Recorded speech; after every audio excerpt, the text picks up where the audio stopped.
What's up, guys?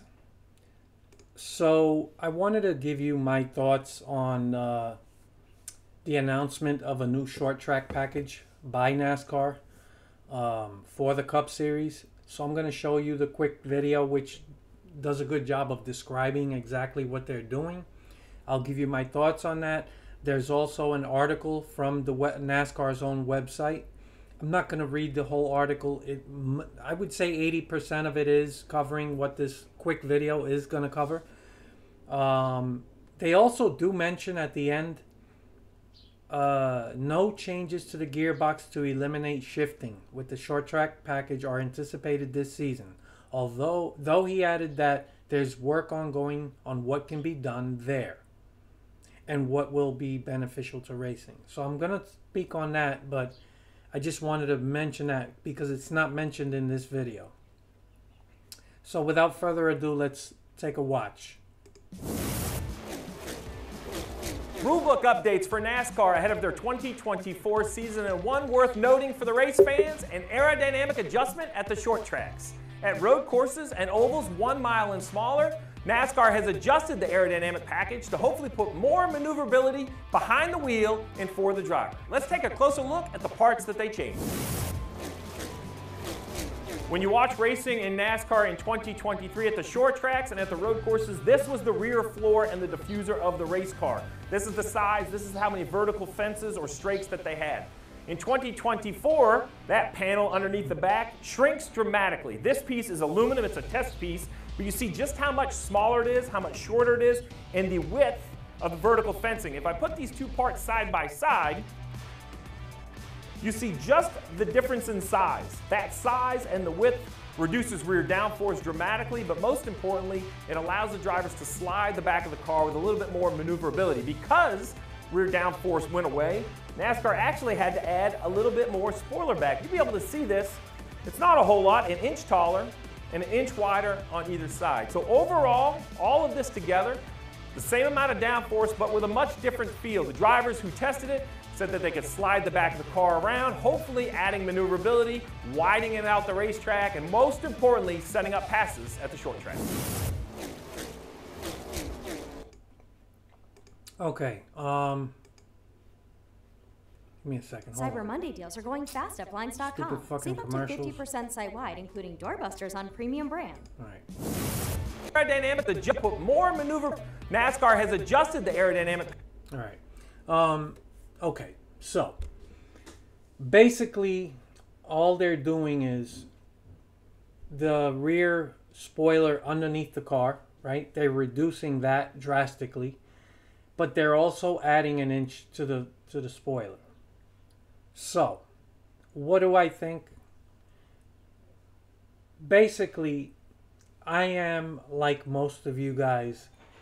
I would much prefer to hear them at least mention the possibility of tinkering with adding a little bit of horsepower.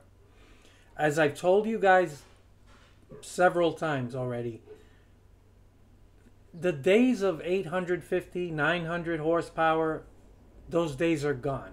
They're not coming back. There's no use in constantly bringing it up, complaining about it, at least for me. I don't want to beat a dead horse. It's not coming back. And you know, I think people really need to take a moment to just let that sink in and just deal with what you have at the moment. What can be done under NASCAR's current atmosphere of no more horsepower, right? For whatever reason, they've come up with a lot of bullshit reasons why, which we now know and has been revealed by people in NASCAR, owners, drivers. They're not saving money by not adding horsepower. It doesn't really add to the cost because a lot of what goes into adding horsepower, really, it's a very simple concept, right? Think of an engine as a pump, an air pump. The more air you can force into the engine and the more air and fuel you can light off, the more power you're going to make. There are dozens of ways to increase horsepower in an engine, right? I'm going to keep it simple. I'm not going to drag this out, but a camshaft, for those of you who don't know, is what opens and closes actually moves rocker arms, and depending on how much lift and duration you have on a camshaft, you're gonna pull in more air for a certain duration, light that off. So different cam specs are gonna produce different bands of horsepower in the RPM range of an engine. I know this is going over the heads of a lot of people who really don't know a lot about engines.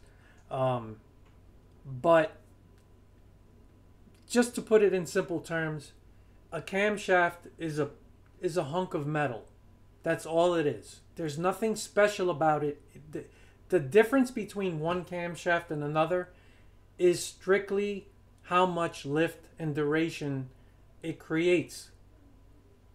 That's it. So when you look at the lobes of a camshaft, they all look kind of similar, but when you measure them with a micrometer, you're going to see differences. So this cam has a lobe like this, right? This much lift, and this one has this much. So you could see they almost look the same, but they're not. This one has a lot more lift. So as that camshaft turns, it pushes a push rod, a lifter, a push rod to a rocker arm, which opens and pushes, opens and closes of your valves on your heads, on the heads of an engine, right? I'm already getting really lost in the weeds, but my point is this: the different cam specs are gonna make an engine create different bands of horsepower because it's going to open those and close those valves at different rates. A camshaft is just one aspect of an engine where you can make a change and increase horsepower. So you put a bigger cam in the motor, obviously now you have to tune, right? So you change one thing, you got to tune other things, but making more horsepower. My main point is this, right? The difference between two different camshafts is just the grind of that metal. So it doesn't add anything to the cost. So if you want to buy one camshaft that's rated to produce a certain amount of lift and duration for a particular engine, right? And then you have another camshaft that produces a different duration and lift for the same type of engine, the cost of these camshafts, the difference is zero, because it's still a hunk of metal. There isn't anything inherently different about one cam to another. The point I'm trying to make, I know it sounds like I'm confused. You may be confused, but it's still the same hunk of metal, just like a piston. So if you want to create more compression in an engine, you have a piston that has more dome, right? So there's less area inside of the cylinder, and that creates more compression. That also creates more horsepower.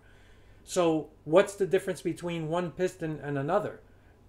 Yes, there are differences in the metals and stuff like that, but you take one forged piston and another, and one creates, let's say, 11 to 1 compression, and this one creates 11.5 to 1 compression. The difference is this piston has a little more of a dome than this one. Two hunks of metal that's manufactured. So the cost difference is zero. So my main point is, to create more horsepower doesn't really add to the cost. And depending how far you go with the horsepower, well, yeah, then you start risking engine failures, things like that. But these engines are capable of running a lot more horsepower without really adding to, engine failure rate, to the engine failure rate, right, is what I'm trying to say. We don't see engine failures anymore like we used to see 20 years ago, right? It's very rare you see people blow an engine. It's just very uncommon now. Why? Because the manufacturing tolerances are better. The materials used is better. So engines are just more reliable. This is why it is rare to see an engine failure, right? So adding horsepower isn't going to add to the cost, and it isn't going to add to like the engine failure rate, right? So all of these things that NASCAR tried to float about why they didn't want to add horsepower, bullshit. The only one that kind of I could see and that kind of makes sense is attracting other engine manufacturers. But even that one doesn't pass the smell test, because really we're talking about a racing series. I don't see a manufacturer that wants to come to NASCAR and get in NASCAR say, well, I would have gone, I would have joined NASCAR because your engines are capped at 670, but if you bring it up to 750, that's a deal breaker for me. I don't want to be involved in NASCAR. That doesn't make sense to me either. So it is a mystery to me why NASCAR is so dead set against adding horsepower. And I think that the excuses they use, people know it's bullshit, and it just detracts people from like believing anything that NASCAR has to say. So that I just wanted to get the engine part of it out of the way. I apologize if I didn't explain everything just right, but that's my main point. It doesn't really add to the cost, and it doesn't actually add to the engine failure rate if they wanted to add more horsepower. I've always said I don't need it to be 850, 900 horse like in the old days anymore. I know people just they're stuck on that, but I'm telling you that if you went from 670 to maybe 750, it doesn't sound like a lot, but it will make a difference. If you look at where we were with this next gen car, when it first came out, it was capped at 550. They went from that to 670. It made a difference. It made a big difference with the 1.5 mile tracks. We still have issues with short track and road courses. So if you went from 670 to maybe 750, I think it would just improve racing across the board. Would it just solve everything? No. It's a step-by-step process. But the fact is, NASCAR doesn't want to budge on the horsepower. They are just laser focused on aero, right? So short track and aero, everything's aero. And that turns people off, because I think aerodynamics has helped turn what we used to remember as really great racing. Slowly through time, it has hurt racing. This is not new. This didn't just happen. This is not a new thing that came with the next gen car. We've been having aero issues for 15, 20 years. So you can kind of start to actually measure the point when things started going downhill. And the more NASCAR became aero dependent instead of handling dependent, right? I remember the old days when cars were, shaped like bricks. They were several inches off the ground. You could see under the car. These cars are so low to the ground now. Everything is about downforce and aero instead of horsepower and handling and just, mechanical grip. So now they're only solution to everything is more aero. Like, how can we tinker more with the aero? These are not airplanes. You look at Formula One, they are basically airplanes on wheels. So, IndyCar, Formula One, open wheel, that's a different animal, right? So I cannot speak to that. And because those cars are so aero dependent, they are basically airplanes on wheels. So everything they do is basically aero, and I get it. NASCAR, however, is stock car racing. What made it great was that these are cars that you should be able to drive off a showroom floor. You have an attachment to them because it's like, hey, I get this. I drive this every day. I obviously, of course not. It's not what you drive off a showroom floor, but the point is of what it's supposed to represent. And the more that NASCAR has walked away from the traditional stock car image, the worse things have become. There was a time when Daytona Talladega was actually great racing. Believe it or not. Yes, I'm telling you that. But I look back at, I'm going way back to a time when you saw cars separate. Pack racing to me was the downfall. Once the cars became that aero dependent and they brought the restrictor plate and all that stuff, and it just created pack racing. Pack racing, in my opinion, is not real racing. It's just something different. It's a circus. So, but that has filtered into all parts of racing. So, 1.5 miles, 2 mile, 1 mile, short tracks, road courses, everything is aero, aero, aero. So, what do I think? So, pushing the engine side of it out of the way. Okay, the horsepower is never coming back to what it was, and I'm just telling people, you're gonna have to get over it, or I don't know what to tell you. All that being said, I know that everything I said was extremely negative so far, but I will say this: I'm not an aeronautical engineer. These changes, although I personally look at it and say, I don't see that this is going to make a big difference, I have to put that aside and just say, I'm not an expert. I'm not an engineer in this field. Okay?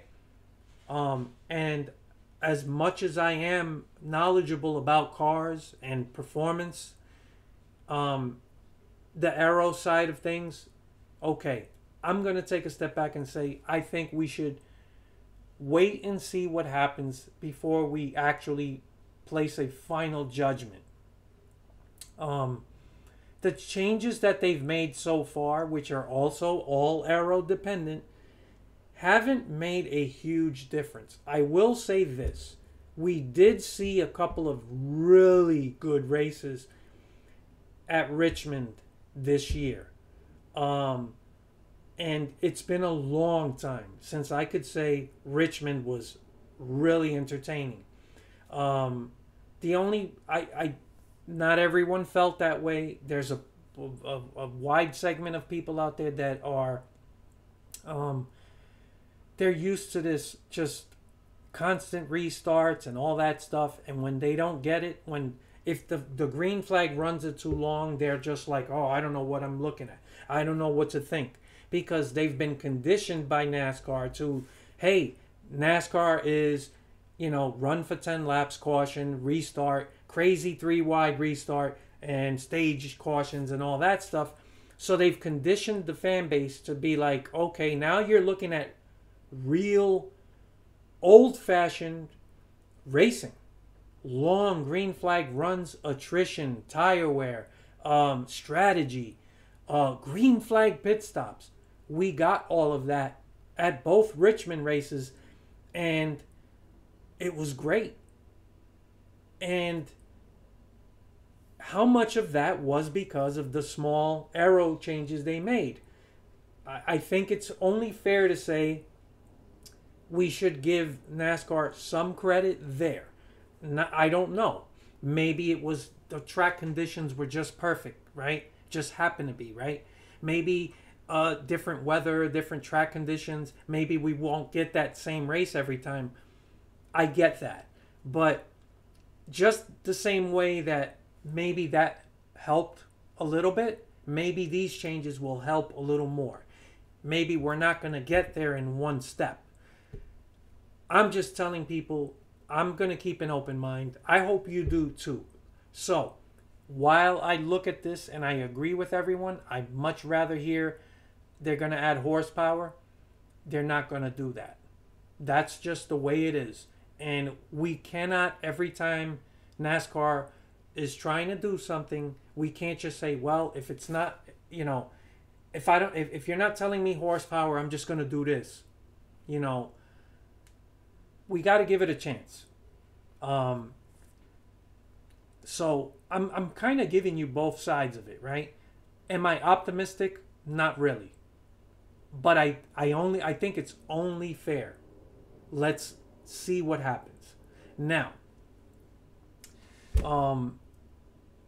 it does. I do have to question how they reduced underneath, right? This rear strakes, this whole area here. And then they immediately add 1 inch of spoiler. Doesn't sound like a lot, but I don't understand, right? So the purpose of reducing this here was to reduce rear downforce. And then you say, but then we're going to add 1 inch of rear spoiler on top to add more downforce. So which is it? Maybe for passing situations or in traffic, maybe this combination is meant to work better, right? You cannot just judge these cars doing test laps by themselves. They actually have to be in race condition with other cars around them because they don't race the same. So this is why I'm saying maybe I'm giving them the benefit of the doubt that that's what's going on. But I'm just telling you, there has to be a lot of fans that's their first thought is like, wait a minute, you're reducing some downforce to the rear, which sounds great. That's what we all want. But then you're adding 1 inch of rear spoiler, which is actually doing the opposite. So that doesn't sound like it makes sense. But again, to an engineer, aeronautical engineer who understands aerodynamics, maybe they know, or they think they know, in race conditions, that combo of adding a little bit of rear spoiler and reducing underneath the car, that downforce, that combination is going to work better in race conditions with cars around them. That's what I'm thinking. That's where they're going with this, right? So even though I am pessimistic about this, I cannot close the door to the possibility that this may actually help. I think it's only fair to say, wait and see. And believe me, if it doesn't work, we're all going to complain. But the horsepower is not coming back.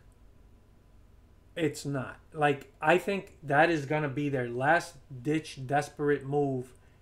Once they run out of aero ideas and there's nothing else they can do, that's the only time I think they're going to be forced to add horsepower.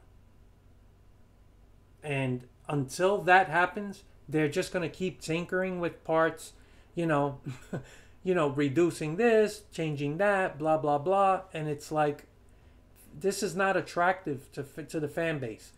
Fans want to hear about horsepower. I get it. I'm with you on that. But it's not going to happen. And I think we need to be realistic about it.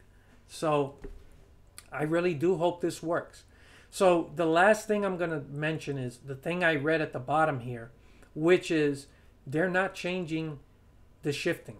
That is a big problem. It's a huge turnoff for me. I don't think there should be shifting at an oval track anywhere. Shifting should be road courses only. And as Denny Hamlin said, and other drivers have said, the shifting, all it does is help you save tires because it helps the car turn in the corners. And you can overdrive these cars into the corners, run them deeper, and because you can downshift, the gearing helps slow the car down. So it's not like, oh, if I overdrive the corner, I pay the price. There is no price to pay. Everyone's driving deeper in the corner because they're downshifting and it's saving the tires. And it's crazy. Like, you got to get rid of the shifting. I don't know how they do it. They're going to have to come up with the right combo of gearing. But this disappoints me actually more than, the Aero, right? The Aero, I'm willing to give it a chance. Just wait and see what happens. But I'm not optimistic about it. But this is really disappointing to me. I hate watching the shifting at short tracks. And even some bigger ovals. These guys are shifting. This is ridiculous. It's crazy. The only positive I could see is they do say there's work ongoing on what can be done there and what will be beneficial to the racing. I hope they're not just bullshitting people. I hope they really are trying to do something about it. But it is disappointing that they're just going to not change that right now. So those are pretty much my thoughts on this. Yeah, I mean, look, this is not exciting, but I think it's fair. Wait and see what happens. Like I said, we did see dramatically improved racing at Richmond, but we didn't see a big difference at Phoenix. We didn't really see a big difference at other places. It was really hit and miss. Is there something about Richmond and the current package that worked this year for some reason? Track conditions, I don't know. Only time will tell. But hopefully these changes actually continue to push in that direction. I want to see more old school type racing. I don't want to see these cars bunched up in packs. It's the pack racing sucks. I'm not just talking about Daytona, Talladega. I'm just saying these cars that they're just all clung around each other. You look at what's that fucking track? Worldwide Technology. And they're shifting there, and it's very hard to pass. I really enjoyed Richmond. If they could guarantee we would get what we saw last year at Richmond every time they went to Richmond, sign me up. But we're gonna have to wait and see. Yeah, those are my thoughts. I look forward to your comments later.